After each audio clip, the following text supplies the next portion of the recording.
किसी देश को बर्बाद करने के लिए परमाणु हथियार की जरूरत नहीं है। आप सिर्फ इन्फॉर्मेशन के बेसिस पर एक देश को पूरी तरीके से बर्बाद कर सकते हो। जो भी इन्फॉर्मेशन को कंट्रोल करता है वो लोगों के सोचने और उनके बिहेवियर को अपने हिसाब से चेंज करने की ताकत रखता है। यानी वो इन्फॉर्मेशन का यूज करके उन लोगों को आराम से मैनिपुलेट कर सकता है। और अगर हम इंडिया की बात करें तो आज भी इंडिया में 90 करोड़ लोग टीवी से इन्फॉर्मेशन कंज्यूम करते हैं और उसमें 54% ऑडियंस इंटरटेनमेंट की है। और एंटरटेनमेंट में भी सबसे ज्यादा ऑडियंस आती है टीवी सीरियल्स की। हमारी साइंस की किताब नेहा से वापस ली। क्या समझती है वो अपने आप को? मेरे खिलाफ षड्यंत्र रचेगी? दिया, उसका पाला मुझसे पड़ा है और मैं उससे बदला जरूर लूंगी।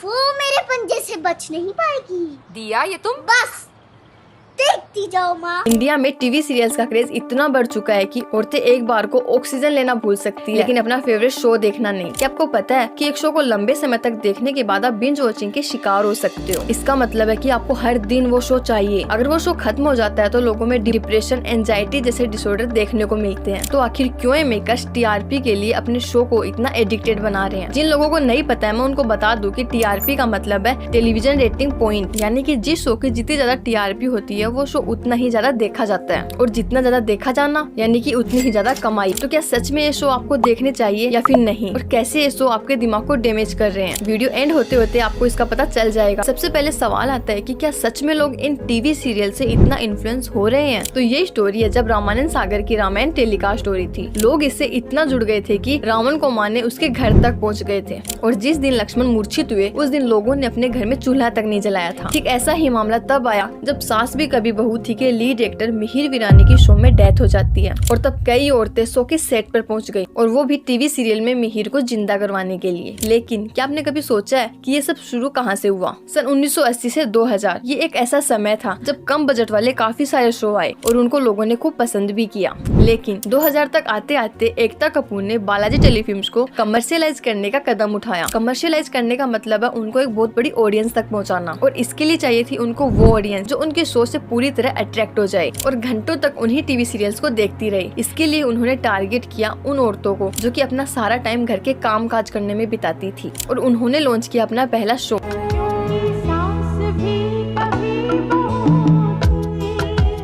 क्योंकि सास भी कभी बहू थी और उनका ये फॉर्मूला काम भी कर गया था। औरतें इस शो की इतनी दीवानी हो गई थी कि ये शो पूरे 8 साल तक चला था और एकता कपूर ने सोनी और स्टार प्लस पर अकेले 70% तक कब्जा कर लिया था। उनकी इस सक्सेस को देखकर दूसरे प्रोडक्शन हाउस ने भी ऐसे सास बहू वाले शो चालू कर दिए थे और बात तो तब बिगड़ने लगी जब इन्होंने हमारे कल्चर के साथ ही छेड़छाड़ करना शुरू कर दिया, जिसका एग्जाम्पल काफी पॉपुलर शो राधा कृष्ण में देखने को मिलता है। इस शो के मेकर्स ने टीआरपी पाने के लिए हिस्ट्री के साथ ही छेड़छाड़ कर डाली। इस शो में उन्होंने दिखाया है कि राधा कृष्ण एक साथ द्वारका में रहते हैं और श्री कृष्ण को बात बात पर रोते हुए दिखाया है कि वो राधा के बिना रह ही नहीं सकते हैं, और महाभारत में भी राधा को जोड़ा हुआ है। लेकिन अगर पुराणों में देखा जाए तो 115 साल तक राधा कृष्ण मिले भी नहीं थे और श्री राधा कृष्ण ने प्रेम का महत्व समझाने के लिए पृथ्वी पर अवतार लिया कि कैसे दूर रहकर भी प्रेम किया जा सकता है। लेकिन इन्होंने तो शो में कृष्ण को देवदास ही बना दिया है और वहीं महादेव और देवी पार्वती को तो ऐसे पात्र के रूप में दिखाया है कि उन्हें श्री कृष्ण और राधा की लीलाओं को देखने के अलावा कोई दूसरा काम ही नहीं है। बस वो राधा कृष्ण के अलग होने पर उन्हें बार बार मिलाने का काम करते हैं। इस शो में राधा कृष्ण की प्रेम कहानी को तोड़ मरोड़ कर बहुत ही अलग बना दिया और इसमें काफी कैरेक्टर को बहुत ही नेगेटिव दिखाया जो कि रियल लाइफ में इतने नेगेटिव नहीं थे। लेकिन ये सीरियल देखने के बाद लोगों ने उन्हें भी उतना ही बुरा मान लिया। और ऐसे ही फैमिली ड्रामा की बात करें तो एक सीरियल में दिखाते हैं कि जितनी बड़ी बिंदी उतनी खतरनाक औरत। उसमें एक ऐसी सास होती है जो कि हर समय गुस्सा करती रहती है और वो अपने बेटे बहू को अलग करने के लिए ऐसी ऐसी साजिशें करती है जो कोई सोच भी नहीं सकता। यहाँ तक कि अपनी बहू को मारने तक की प्लानिंग भी कर लेती है। और इनमें वेस्टर्न ड्रेसेस पहनने वाली लड़कियों को तो विलन के रूप में देखा जाता है, यानी कि जो लड़की अच्छी और संस्कारी है वो साड़ी या सूट ही पहनेगी और पतियों को तो बस बैग लेकर ऑफिस जाते ही दिखाया जाता है। किसी को पता ही नहीं होता है कि वो काम क्या करता है। और देखा जाए तो रियल लाइफ में कोई इंसान इतना भी बुरा नहीं होता है कि जितना टीवी सीरियल में दिखाते हैं।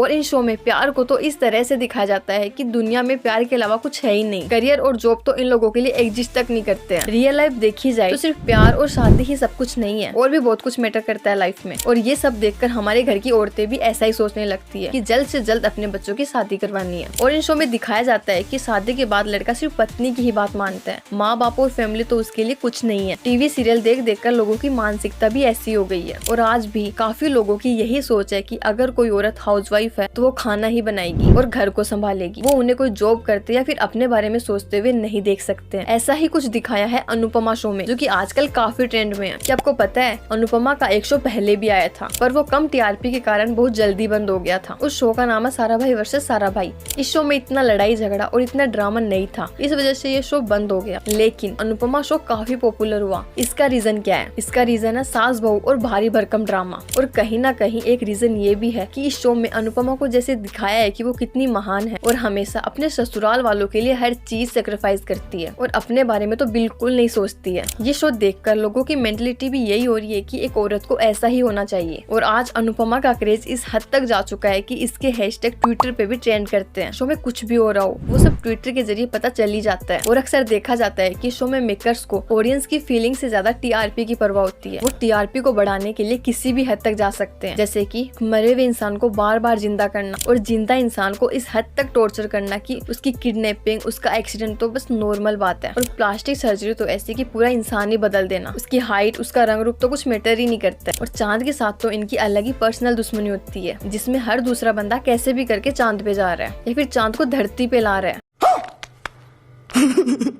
टीवी सीरियल में सिर्फ इच्छाधारी नाग नागिन ही नहीं बल्कि सभी जानवरों को ही इच्छाधारी बना दिया है। और किसी के साथ बुरा होने का शगुन दिया बुझा दिया जाता है और किसी की तस्वीर टूटकर नीचे गिर जाती है। आखिर ये कहाँ का लॉजिक है? एक अच्छी बहू को तो इस तरह से दिखाते हैं कि कोई उसके साथ कितना भी बुरा करे लेकिन वो किसी को कुछ नहीं कहती है, वो सभी को माफ कर देती है। यही नहीं, उसमें इतनी सहन शक्ति होती है कि वो आग में भी चल सकती है, पहाड़ से भी कूद सकती है, 10 बार शादी करके 5 बार तलाक भी ले सकती है, भूत प्रेत से भी लड़ सकती है, यहाँ तक कि मक्खी भी बन सकती है। ये सब कुछ होता है सिर्फ टीआरपी के लिए। ऐसी बात नहीं है कि कोई शो चल नहीं सकता है, अगर उन्हें अच्छी तरह से प्रेजेंट करा जाए तो हर शो पॉपुलर हो सकता है। और पहले भी तो काफी सारे सीरियल्स बनते थे और वो काफी पॉपुलर भी हुए थे। पहले वाले टीवी सीरियल में एक अच्छी फैमिली स्टोरी होती थी जिन्हें सब लोग साथ बैठकर देखते थे। पहले बाबू और बेबी, आरोहन, हम लोग, हिप्पी फुर्रे, फौजी, फ्लॉप शो, शक्तिमान, सोनपरी जैसे टीवी सीरियल होते थे। और अब कुमकुम भाग्य, कुंडली भाग्य, भाग्य लक्ष्मी, ये रिश्ता क्या कहलाता है, अनुपमा, केरी, उडारिया, सुहागन, पिशाचिनी, डायन, मेरा बालम थानेदार जैसे शो आ रहे हैं। पुराने शोज की स्टोरी भी इस तरह से क्रिएट करी जाती थी कि लोग उनसे रिलेट कर पाए। हर इंसान कभी ना कभी ये सोचता है कि काश उसके पास जादू होता। और इसी से रिलेटेड एक शो आता था जिसका नाम था शरारत। और उस शो को इस तरह से प्रेजेंट किया गया था कि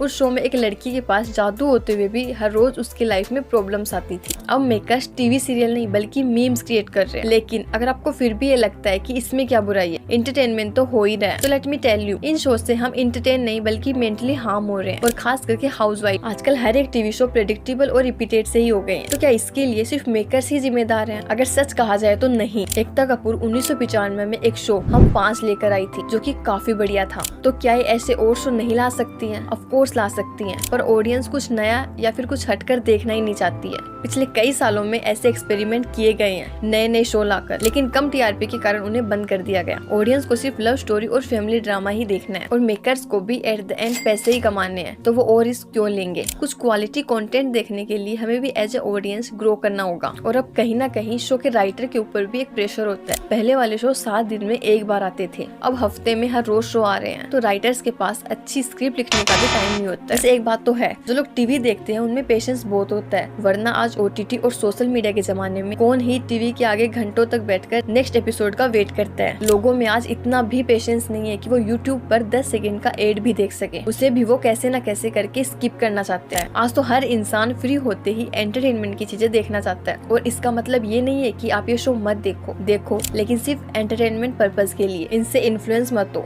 और दुनिया में जहाँ हर तीसरा बंदा सोशल मीडिया यूज करता है, वहाँ काफी लोग ऐसे भी हैं जो कि सोशल मीडिया से काफी दूर है, खासकर औरतें। तो उनके लिए एंटरटेनमेंट का जरिया सिर्फ टीवी ही है। इस वीडियो में बस इतना ही। अगर वीडियो अच्छी लगी हो तो वीडियो को लाइक और चैनल को सब्सक्राइब जरूर कर लेना। मिलते हैं नेक्स्ट वीडियो में। अगर आपको राधा कृष्णा की एक्चुअल लव स्टोरी के बारे में जानना है तो आप ये वाली वीडियो को क्लिक करके देख सकते हो।